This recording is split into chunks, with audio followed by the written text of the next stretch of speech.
بحیثیت غیر مسلم میرے لیے شرم کا مقام ہے. سر آپ دیکھیں رمضان شریف کا مقدس مہینہ، رمضان شریف کا انتہائی مقدس مہینہ جس میں کہتے ہیں کہ شیطان بند ہو جاتا ہے، مگر کیا پاکستان میں تو شیطان کھلم کھلا گھوم رہا ہے. آپ دیکھیں کیلے کا ایک درجن رمضان شریف سے پہلے 150 روپے کا تھا، آج 400 450 روپے کا ہے. اسی طرح سے سیب کی قیمت دیکھیں، اسی طرح سے گوشت کی قیمت دیکھیں، اسی طرح دوسری ضرورت زندگی دیکھیں. سر مجھے شرم آ رہی ہے کہ یہ کس طرح کے لوگ ہیں کہ اس مقدس مہینے میں اپنے مسلم بھائیوں کا خون چوس رہے ہیں. سر میں غیر مسلم ہوں، مجھے بھی شرم آ رہی ہے. سر میں آپ کو بتا دوں یہاں پر میرے دوست ہیں مجھے کہتے ہیں کہ دنیش کمار کلمہ پڑھ لو مسلمان ہو جا. تو یہ عمل دے کر دنیش کمار کلمہ پڑھے گا؟ پہلے آپ ان شیطانوں کو جو ذخیرہ اندوز ہے، جو منافع خور ہے، ان کو تو مسلمان بنائے، پھر دنیش کمار کے اوپر آ کر تبلیغ کرے. میں چاہتا ہوں یہ رولنگ دے کہ جب تک ان کو مسلمان نہیں بناتے ہم پر تبلیغ نہیں کریں گے. جناب اعلیٰ میں آتا ہوں ابھی کہ وہ حکمران جو ٹھنڈے کمروں اور گاڑیوں میں بیٹھ کر ہماری بے بسی کا نظارہ کیا کرتے تھے، کیا وہ رمضان میں بھی نہیں جان سکے کہ بھوک کی تڑپ کے تاروں میں ہاتھ پھیلانے کی ذلت آخر ہوتی کیا ہے؟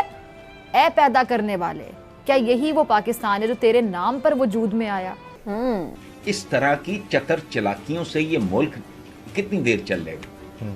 75 سال بعد بھی آپ کے مویشی بندے ہوئے اسکولوں میں، آپ کے امتحانی مراکز نیلام ہوتے ہیں، آپ کے تھانے نیلام، کیا کھے اور سوائے ہیں. اس طرح تو پرچون کی دکان نہیں چلتی جیسے پاکستان چلا رہے ہیں. اور کیا پاکستان کرتے رہتے ہیں، آتا تو جا چکا ہے. پاکستانیوں نے آج سے پہلے اتنا مہنگا رمضان کبھی نہیں دیکھا تھا.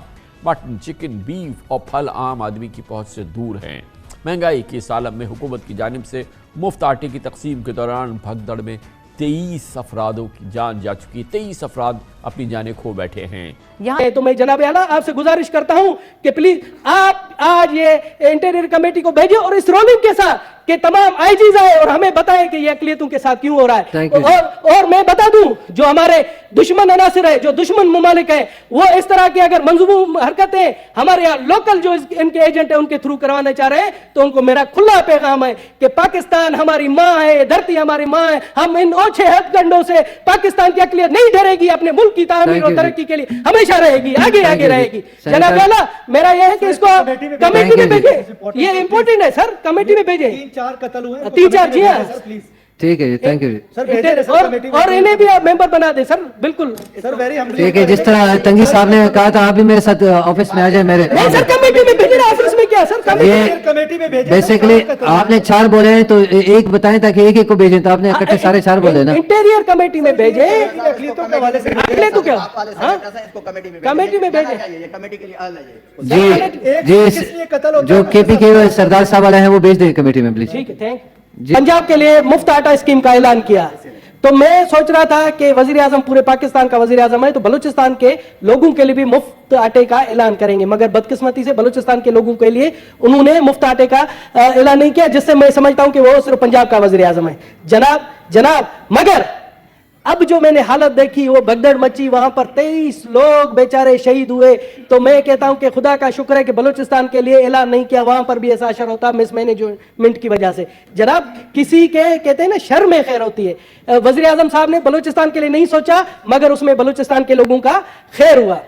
جناب اعلیٰ میں آپ کو بتاؤں بلوچستان میں اس ٹائم جب سیلاب کے بعد تمام سڑکوں کا برا حال ہے، کوئی بھی سڑک صحیح نہیں ہے.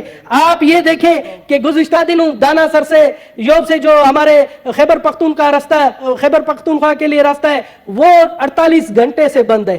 جناب اسی طرح سے کوئٹہ سے اگر ہم سندھ جاتے جیکب آباد جاتے ہیں تو پنجرا پل ہے، وہ بھی ہر روز کبھی 20 گھنٹے بند ہوتی ہے، کبھی 48 گھنٹے بند ہوتی ہے. لوگ رمضان شریف میں درپدر خوار ہیں. اسی طرح سے کراچی کو جو بلوچستان سے جو ہب پل ہے وہ بھی ٹریفک کی وجہ سے بند ہوتی ہے کیونکہ وہ بھی ٹوٹی ہوئی ہے. اسی طرح سے فورٹ منڈو جو ڈی جی خان سے ملتی ہے وہ بھی برباد حالت ہے. میں تو حیران ہوں کہ بلوچستان کا قصور کیا ہے کہ وہاں پر ایک سیلاب آیا اور حکومت یہاں پر ہمارے پی ٹی آئی کے دوست، یہاں پر ہمارے پی ڈی ایم کے دوست ایک دوسرے کی ٹانگیں کھینچنے میں مصروف ہے اور جو لوگوں کے بنیادی مسائل ہیں ان پر توجہ نہیں دی جا رہی. مجھے تو لگتا ہے پی ڈی ایم میں پی ٹی آئی کی روح گھس گئی ہے. پی ڈی ایم میں بھی پی ٹی آئی کے لوگ بیٹھے ہوئے جو